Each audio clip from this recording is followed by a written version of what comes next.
देखेंगे, कल आपको चुंबकीय बल रेखाओं के बारे में बताए थे। यहाँ देखें चुंबकीय बल रेखाओं की कौन कौन से गुण होते हैं। आप लोग कल देखे थे कि चुंबकीय बल रेखाएं कैसे चलती हैं। उसमें बताए थे चुंबकीय बल रेखाओं की जो दिशा होती है वह चुंबक के बाहर उत्तरी ध्रुव से निकलकर वक्र बनाती हुई दक्षिणी ध्रुव की ओर तथा चुंबक के अंदर दक्षिणी ध्रुव से उत्तरी ध्रुव की ओर होती है। मतलब जैसे कल आपको ये बना के दिखाए भी थे कि ऐसे यदि यन और यश जो हैं इधर से यह निकल करके ऐसे इधर की तरफ जाती हैं ऐसे बल रेखाएं, और अंदर जो है इसके इधर अंदर से साउथ से नॉर्थ की तरफ जाती हैं।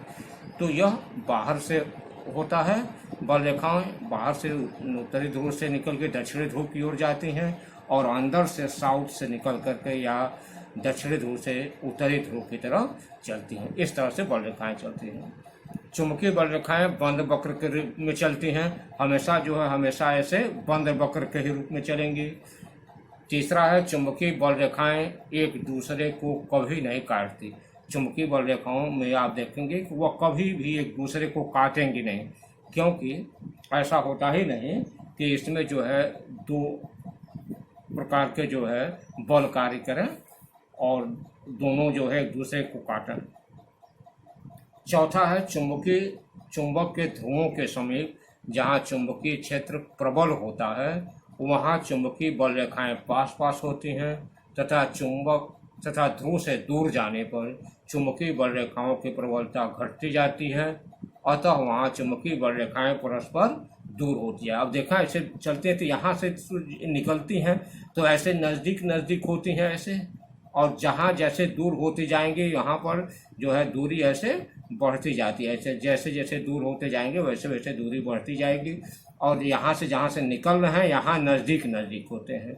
यही जो है इसका यह तीसरा गुण है। पांचवा है इसमें चौथा गुण पांचवा है एक समान चुंबकीय क्षेत्र में बल रेखाएं परस्पर समांतर व बराबर। अगर एक समान चुंबकीय क्षेत्र है तो वहां पर बल रेखाएं परस्पर समांतर होंगी और बराबर होंगी। यह आपका इसमें चुंबकीय बल रेखाओं के गुण थे। इसके बाद चुंबकीय बल रेखाओं की दिशा कैसे ज्ञात की जाए। चुंबकीय बल रेखाओं की दिशा ज्ञात करने के लिए आप देखें इसमें मैक्सवेल का दक्षिणावर्ती पेच का नियम है। इस पेच के नियम में क्या है कि यदि पेच कसते समय पेचकस को दाएं हाथ से लें, ऐसे यदि मान लीजिए हम ऐसे पेचकस जो एक पेच है यह और पेचकस को हम ऐसे दाएं हाथ में ले करके इसको हम ऐसे घुमाते हैं, तो यदि धारा की दिशा पेच की नोक की दिशा में, जैसे पेच का नोक इधर है, इधर विद्युत धारा की दिशा हो और पेचकस को हम इधर की तरफ ऐसे घुमाएंगे तो जिस साइड को जिधर से पेचकस कसते समय घुमाते हैं उधर की तरफ बल रेखाएं होंगी। इसका मतलब ये बल रेखाएं क्या होंगी, इधर से इधर की तरफ ऐसे होंगी। हम पेच को ऐसे घुमाएंगे पेचकस से तो यह आगे पेच बढ़ेगा और घुमाने पर जो है बल रेखाओं की दिशा जो है यह पेचकस की दिशा जो है प्रदर्शित करेगी। तो वह आपका इस प्रकार जो है दिशा मालूम हो जाएगा। दूसरा इसमें है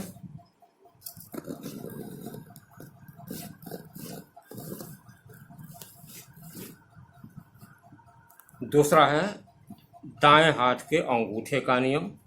इस नियम में आप जान लें यह बहुत ही आसान है।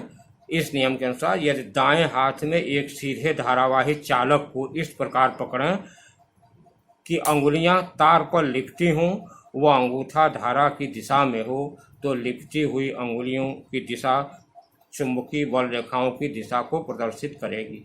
अर्थात इस प्रकार यह जैसे हम किसी तार को इस तरह से ऐसे पकड़ लें, इस तरह से ऐसे पकड़ लें तो देखेंगे कि जिधर जो है अगर जो अंगूठे की तरफ जहां अंगूठा जिधर है इधर धारा की दिशा हो तो जिधर अंगुलियां यह लिपट रही हैं यह वह जो है क्या होगा कि इसके चुंबकीय बल रेखाओं की दिशा होगी।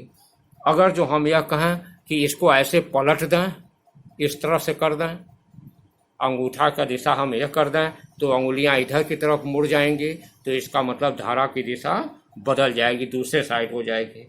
इस प्रकार जो है यह दाएं हाथ के अंगूठे के नियम के द्वारा हम जो है किसी बल रेखा, चुंबकीय बल रेखाओं की दिशा को आसानी से ज्ञात कर सकते हैं, जिनमें इन दोनों को जो है आप अच्छे ढंग से तैयार कर लेंगे। यह अधिकतर जो है आपका पूछा जाता है कि इसमें जो है कि चुंबकीय बल रेखाओं की दिशा ज्ञात करने के लिए मैक्सवेल के दक्षिणावर्ती या दाएं हाथ के अंगूठे का नियम लिखें। तो इसको आप इस तरह से बना करके लिख सकते हैं। और